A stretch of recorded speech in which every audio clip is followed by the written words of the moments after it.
Cette nuit, lundi du coup, à minuit 00, j'ai commencé cette résidence d'enfermement à Traplune. Si je dis pas de bêtises, elle va durer 138 heures. Ça se terminera samedi, où je serai désenfermé par les Trapluniens à 18 heures. Je me suis fixé pas mal de buts personnels.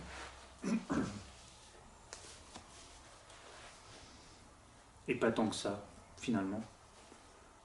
Et Jaune et Régis, donc les habitants permanents de Traplune, ont proposé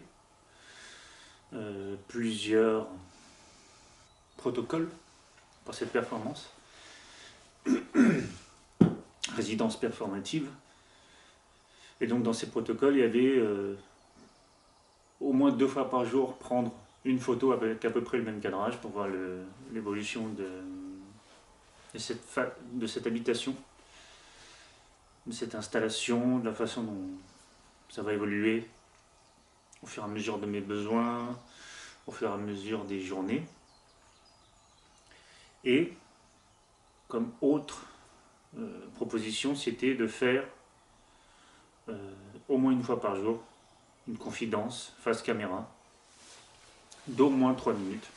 Mais bon, clairement 3 minutes, ça, à mon avis, ça suffit pas à expliquer, ne serait-ce qu'expliquer le but de cette performance. Et autre proposition de protocole, c'était de recevoir quelques questions avec comme objectif, ou pas, ça c'est à moi de décider d'y répondre face caméra. Je me sens pas encore de lire et répondre, essayer de répondre aux questions. Je sens que j'ai besoin d'un peu plus de temps. Donc comme je disais, je me suis installé hier dimanche dans l'après-midi, j'ai posé mes affaires. Et à partir de minuit, j'ai été enfermé ici. Et j'ai eu tout de suite quelques complications, notamment pour allumer un feu, puisqu'il fait froid ici la nuit.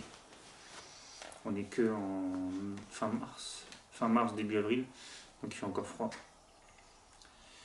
Et donc le constat que le poêle il y a un poêle qui est installé, il fuit, donc je ne peux pas l'utiliser. Effectivement, la nuit a été froide. J'ai dû tester plusieurs combinaisons de couches, de tissus, vêtements pour ne pas avoir trop froid et pouvoir dormir. Mais pour l'instant, je me sens reposé. Et donc, avant de me coucher, j'ai fait une première session de ma détresse avec mon système de clés de deux feuilles. C'était agréable de pouvoir le faire avant de me coucher et de me lever avec déjà la possibilité de voir un peu comment ça avait séché. De nuit, donc il y avait un séchage qui avait quand même commencé à être efficace. Et donc le sous-titre de la performance, c'est Intimez-vous. L'enfermement numéro 1. Ça fait un moment que je pense à m'offrir ce genre d'expérience, de me clore dans un espace. Et effectivement, Intimez-vous, ça marche bien comme sous-titre parce que l'objectif, c'est d'avoir plus de temps grâce à ce geste qui pour moi, dans ma détresse, est un geste méditatif. La méditation par le geste, avoir plus de temps, être totalement dédié pendant des dizaines d'heures à ce geste, et donc à cet instant méditatif, et donc tout à fait dédié à moi. À traverser la joie, la colère, des moments plus neutres, de réflexion, mais aussi je sens qu'en ce moment j'ai surtout besoin de digérer l'année qui vient de passer, qui a été intense, en moments de joie et en moments de déception, de tristesse. Donc l'occasion de cette performance, c'était aussi d'expérimenter l'habitation, le processus d'habiter, mais aussi par le processus de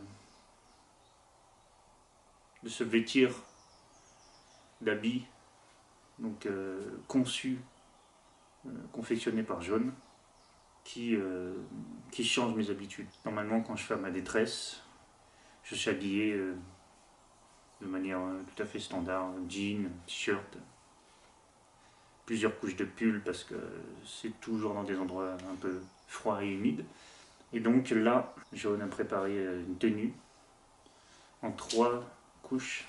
Je superpose les couches selon mon besoin de chaleur et j'essaie d'habiter avec ça, de m'habiter du coup, de reprendre conscience de s'habiter, en plus de habiter l'espace avec mon geste de ma détresse. À vrai dire, ce qui est assez compliqué pour moi, c'est de retrouver cet état de parler devant une caméra. C'est quelque chose que j'ai énormément pratiqué il y a des années et c'est plus du tout naturel pour moi.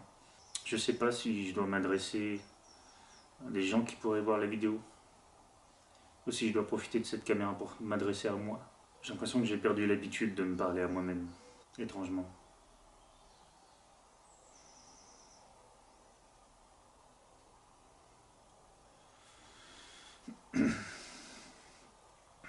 J'imagine que ce sera plus simple de parler pour répondre à des questions.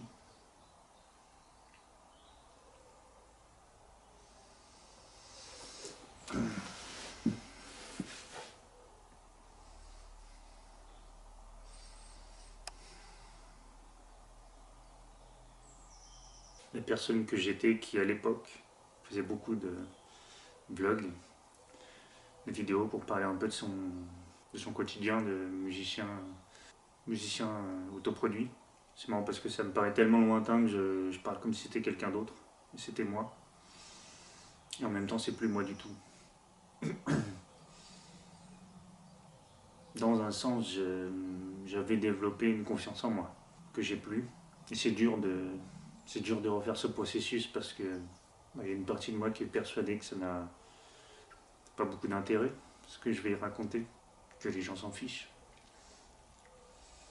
Mais ce qui est intéressant du coup, c'est intimez-vous, l'enfermement, cette expérience, cette performance.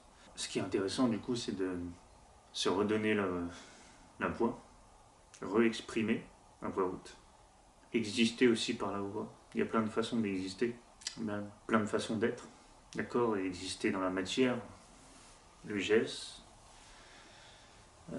toutes ces matrices qui s'accumulent. J'appelle matrice, du coup, chaque feuille à 3 que je peins, j'appelle ça une matrice, parce que pour moi c'est très, très fertile. C'est plein de vie. Toutes ces matrices que j'accumule, je les scelle en blocs. Et donc dans les années à venir, il va y avoir de plus en plus de blocs. Je me fais exister dans cette matière aussi. Les installations que j'espère pouvoir un jour faire voir de ces blocs. De l'œuvre en fait, à ma détresse. Donc il y a plein de façons d'exister, la matière. Mais dans toutes ces façons d'exister, il y a surtout, par la voix, par la pensée, en fait, le parallèle, il y a plein de façons d'exister, et aussi vrai qu'il y a plein de façons de s'exprimer.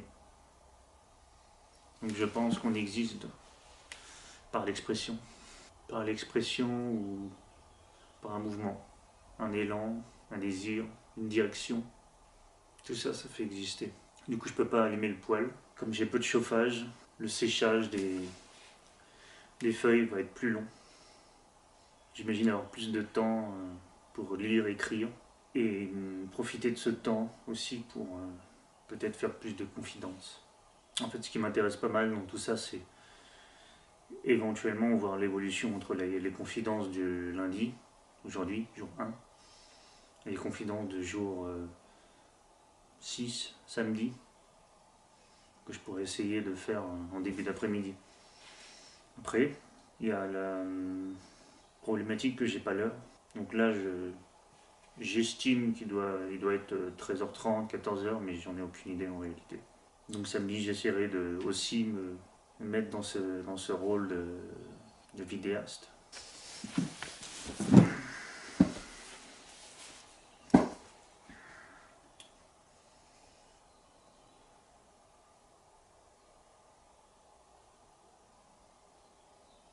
Peut-être que pour cette première confidence, je peux juste évoquer une question qu'on m'a posée, parce que j'imagine avoir plusieurs réponses. La question, elle a été posée par Julie. Elle m'a demandé pourquoi, alors, pourquoi l'enfermement, pourquoi ce titre, et sous-entendu, est-ce que l'enfer te ment? Donc pour moi, l'enfermement, le choix de ce titre, c'est intitulé de performance, c'était suite à des réflexions autour de la peur. La peur ou la conscience de la mort, ou même le fantasme de la mort. Et donc la peur de la vie, la conscience de la vie et le fantasme de la vie. Cette évidence de si j'ai peur de mourir, c'est que j'ai peur de vivre. Un effet de miroir. Et ça m'a beaucoup questionné cette conviction, pour beaucoup de gens, d'un paradis après la vie, ou d'un enfer après la vie. Parce que moi, personnellement, je me suis rendu compte, n'étant pas croyant, dans un sens, je crois en quelque chose, je crois en la vie. Mais malgré le fait que je ne sois pas croyant, de par mon héritage, mon éducation, une partie de moi croit en l'enfer. Une partie de moi a peur de tenter le diable, réfrène un peu ses actes, ses pulsions, réfrène ce qu'il est profondément. Par peur de tenter le diable, par peur de jugement. Quand j'ai réalisé tout cela, ça m'a surpris. J'ai trouvé ça vertigineux comme puissance de l'imagination d'un enfer. Et donc avant de pouvoir continuer à méditer sur plusieurs jours peut-être là-dessus, avoir peut-être d'autres avis aujourd'hui, et pour l'instant mon avis n'a pas changé, d'avoir une peur de se brider à l'idée d'un enfer après la vie, ça ramène l'enfer dans la vie. Quelqu'un qui ne veut pas tenter le diable le porte en lui, on porte sa souffrance. J'imagine qu'à partir du moment où on n'est pas pleinement soi-même, il y a une forme de souffrance, même s'il y a un déni. Donc quand j'ai voulu appeler cette performance l'enfermement, c'était pour m'en souvenir que l'enfer est une forme de mensonge. C'est une idée qui m'empêche de vivre, tout comme la peur de la mort. L'enfer existe à partir du moment où on croit qu'il existe après la vie. Mais en réalité, il existe dans le présent. Il existe par notre idée de l'enfer. C'est un peu comme la création. J'ai des amis artistes qui ont beaucoup de mal à faire parce qu'ils considèrent que l'œuvre existe à partir du moment où ils en ont l'idée. Donc c'est dur pour eux d'aller au bout de leur idée, justement. Pourquoi forcément incarner dans la matière quelque chose qui existe déjà? Et c'est pareil pour l'enfer, je trouve. Qu'importe qu'il y ait vraiment l'enfer ou le paradis après la mort. La réalité, c'est que l'enfer existe dans l'esprit de chacun. Si je me pose la question, si je me projette, c'est que je fais déjà exister l'enfer dans mon présent. Sur le bout de cette confidence, je vais faire avec la caméra un tour de l'espace. Et j'imagine que je ferai à chaque fois un tour, à chaque fin de confidence, un tour de l'espace pour voir ou pas qu'est-ce qui a changé. Voilà.